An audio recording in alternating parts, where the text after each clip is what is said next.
ဒါလောက်တက်သွားရင် CapCut မှာဆရာဖြစ်ပြီ remove background အဲ့ဒီခုနက ဗီဒီယိုကပေါ့နော် remove background ကိုသုံးထားတာဖြစ်ပါတယ်ဒါမေးထားတဲ့ brother တွေလည်းရှိရပါတော့အဲ့ဒီကားလေးကနောက်ကနေဒီလိုထွက်လာတာကိုဘယ်လိုလုပ်ရလဲဆိုတော့ပေါ့နော် okay ကျွန်တော်ဒီဗီဒီယိုမှာပြောပြပေးသွားအောင်ဖြစ်ပါတယ်အဲ့တော့ remove background ကျွန်တော်ဒီဗီဒီယိုမှာလည်းသုံးလို့ရတယ်ပေါ့နော်ပြီးလို့ရှိရင်ဒီတပ်ပုံတွေမှာလည်းကျွန်တော်ဒါသုံးလို့ရပါတယ်အဲ့တော့ကျွန်တော်အခုစပြောမယ်နော်ကျွန်တော်ဒီဗီဒီယိုတွေပဲ edit နေလို့ပေါ့နော်ကားတွေပဲ edit လို့ကျွန်တော် edit တတ်ပါတယ်ကျွန်တော်လူပုံတွေလည်းကျွန်တော်လုပ်တတ်ပါတယ်ဆိုလုပ်ရှင်တဲ့ဟာတွေရှိရင်ကျွန်တော်စီကိုပို့လိုက်ပါကျွန်တော်လုပ်ပေးပါမယ်ပေါ့နော်အဲ့ဒီဗီဒီယိုတွေမှာလုပ်ပြသွားလို့ပေါ့နော်ကျွန်တော်ဒီကားပြီးလို့ရှိရင်ဒီနောက်ကဒီကားလေးကိုကျွန်တော်ဒီအသေးလေးကနေအကြီးပြောင်းဆွမ်းလာလို့ပေါ့နော် background မပါဘဲနဲ့ကားလေးကြီး TV ကားလေးကြီးပဲနောက်ကနေထွက်လာအောင်ကျွန်တော်လုပ်ပြပေးသွားမယ်အဲ့ဒါ remove background နဲ့လုပ်ပြပေးသွားမယ် okay အရင်ဆုံးကျွန်တော်တို့ကဒီမှာပေါ့နော်ဒီနောက်ကဗီဒီယို clip နှိပ်ပြီးတော့ဒီမှာ free ဆိုတဲ့ဟာရှိရပါတော့ဒီမှာတွေ့တာအဲ့နောက်ဆုံးမှာရှိရဗျ okay အဲ့ဒီဟာလေးကိုကျွန်တော်ဒီမှာမြင်းလေးထောက်တိုင်းနေရာလေးပေါ့နော်အဲ့နေရာမှာရှိဟာဆိုပုံဖြစ်ထုတ်ပြရပါတော့အဲ့ဒီကိုကျွန်တော်ဒီနားလောက်လေးဒီဘက်အစွန်နားလောက်လေးကိုကျွန်တော်ယူလိုက်မယ်ယူပြီးတော့နှိပ်လိုက်မယ် okay ဒီမှာပုံနော်ဒီဗီဒီယိုဟုတ်ပြီအဲ့ကြတော့ overlay ကိုကျွန်တော်ဒီပုံသုံးပါပါတော့အဲ့တော့ဒီပုံကို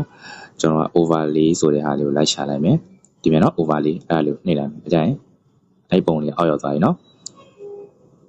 ဒီဟာလေးကိုနည်းနည်းလေး share လိုက်ပါနော်အတရကောင်းပါအောင်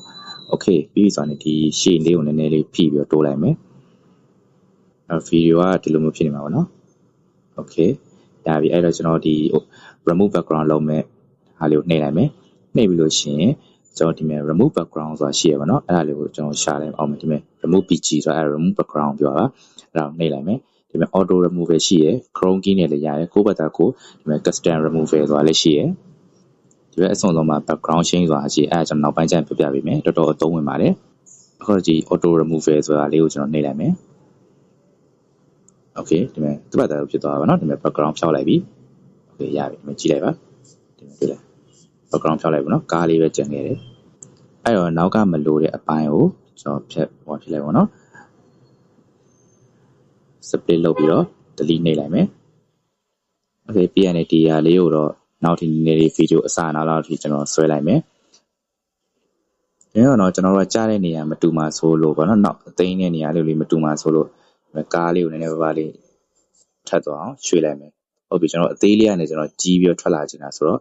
ကျွန်တော်လုပ်ပြမယ်ဒီနောက်မှာပေါ့နော်ကျွန်တော်ဟိုနေ့ key frame 3နည်းလေးပြောတယ်အဲကြောင့်ကျွန်တော် key frame 3နည်းကိုချုပ်ပြောလိုက်တာပါဒီမဲ့နောက်မှာကျွန်တော်ဒီနောက်လေးမှာဒီလောက်ထားပြီးတော့ key frame မှတ်လိုက်မယ်ဟုတ်ပြီနော် key frame မှတ်လိုက်ပြီးရှေ့ကိုနည်း